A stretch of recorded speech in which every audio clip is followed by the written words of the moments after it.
ఒక నాయకుడు ఒక ఆరోపణ చేశాడంటే ఆరోపణలో నిజమేంటి అనేటటువంటిది సమీక్షించే బాధ్యత ఒకప్పుడు మీడియా పాత్ర పోషించేది. మేము ఆ పని చేసేవాళ్ళం. ఆ కాగితాలు పుచ్చుకుని వాళ్ళు చెప్పినటువంటి మాటను బేస్ చేసుకుని అక్కడ ఉన్న కాగితాలు సేకరించడం, దానికి లీగల్గా ఏంటి అన్నటువంటి అటు లాయర్ల దగ్గర నుంచి అధికారుల దాకా అన్ని వర్గాలతో మాట్లాడి అది సక్రమమా అక్రమమా ఇదంతా పనంతా మీడియా చేసేది.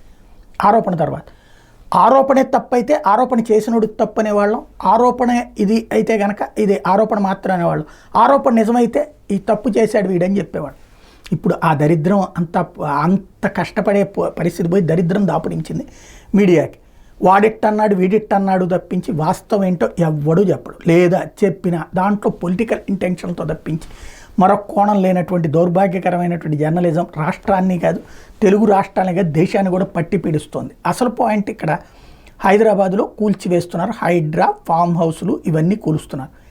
ఎవరివి ఆ ఫామ్ హౌస్లు? నెంబర్ 1, కూల్చివేతకు గురైనటువంటి భవనాలు ఎవరివి, ఎవరు అనుమతి ఇచ్చారు, అవి సొంతం లేకపోతే ఆక్రమించుకున్నారా, కట్టారా లేకపోతే కట్టినే లాక్కున్నారా?